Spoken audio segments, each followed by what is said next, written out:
La pression. La pression doit avoir un placement exclusif, un dosage progressif et un retrait immédiat. Je développe. Le placement doit être exclusif. On en a déjà parlé, c'est un seul code par réponse. Ok ? Un code, une réponse. Donc quand on place une pression, cet endroit-là, si on a dit, je ne sais pas, vers les flancs, ça veut dire les hanches. Ça veut dire que les hanches à partir de maintenant. Ça ne peut pas dire reculer, épaule ou cabrer ou coucher. D'accord ? Si je mets mes deux jambes à la sangle en même temps, pour dire avancer, ça veut dire avancer. Si ma jambe est légèrement en avant pour dire épaule, ça veut dire épaule. Si elle est légèrement en arrière pour dire hanche, ça veut dire hanche. Mais du coup, ça ne peut pas dire, si je voulais dire hanche, ça ne veut pas dire hanche et épaule. Il faut choisir entre les deux. Le dosage progressif, ok ? On a parlé des 4 phases un petit peu. Les 4 phases, c'est vraiment poils, peau, muscles, os. Suggérer, demander, dire, promettre. Un vrai métronome. Donc dosage progressif et le retrait immédiat, vu qu'on sait que le cheval apprend par l'enlèvement de la pression.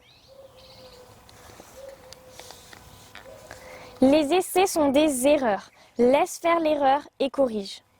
Les erreurs sont des essais et font partie de l'apprentissage. Le modelage, j'en ai déjà un petit peu parlé aujourd'hui. Le modelage, c'est des steps, c'est des étapes. On souhaite arriver ici. Je vais y aller crescendo, escalier par escalier, pour revenir ici, ok, pour atteindre cet objectif. Cela va me permettre de faire un apprentissage fluide, cohérent, progressif et doux. Ok ? Faut pas qu'il y ait d'incompréhension, de traumatisme, même de peur, ou que le cheval ne comprenne vraiment plus rien. Le modelage, c'est vraiment décortiquer toutes les étapes pour aller ensuite à mon objectif. Je prends un exemple très simple, le déplacement latéral. D'abord, est-ce que je sais reculer mon cheval et le faire avancer ? Ensuite, est-ce que j'ai les hanches et les épaules ? Et ensuite, est-ce que je peux combiner hanche-épaule pour avoir un latéral ? Et si je veux en plus un latéral avec de l'équilibre, eh bien, c'est un juste milieu entre le go et le wo. Donc il me fallait toutes ces étapes-là en amont pour atteindre cet objectif. Ça, c'est le modelage.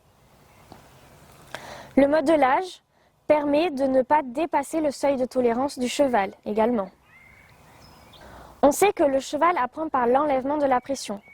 Donc, si j'ai fait 5 étapes, je suis à ma 4e étape pour faire un exercice avec mon cheval. Je suis à la 4e étape et là, ça bloque. Si j'arrête, le cheval va apprendre le mauvais comportement, ok ? Ce blocage-là, je ne veux pas. Mais ça bloque vraiment, vraiment, vraiment. Le modelage va me permettre de revenir à l'étape juste avant pour désamorcer la situation. Et du coup, je peux enlever la pression et le cheval a fait un bon comportement. Ça évite de rentrer en guerre également avec son cheval et ça, on ne veut pas. Et même pour lui, c'est beaucoup plus harmonieux là. Sa vie au travail, ok, un peu plus cool.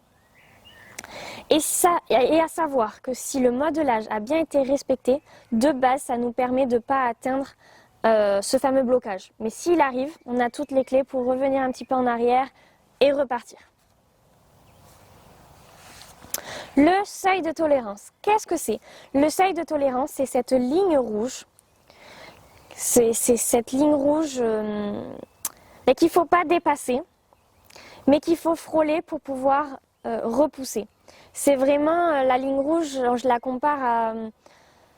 c'est là où le cheval il ne tolère plus rien. C'est là où, ok, là c'est trop, là c'est pas possible. Là on a atteint un stade où c'est non. Donc le but, c'est de ne pas le dépasser, parce que c'est pas éthique, mais il faut un petit peu le frôler pour pouvoir repousser ce seuil de tolérance et avoir un cheval du coup qui tolère beaucoup plus les contraintes de la domestication, hein, si on parle sans aller dans une grosse contrainte, rien que les soins vétérinaires. Donc ça peut quand même lui être vital. Ce qu'un cheval apprend en 1 mois, un humain l'apprend en 1 an. Welcome!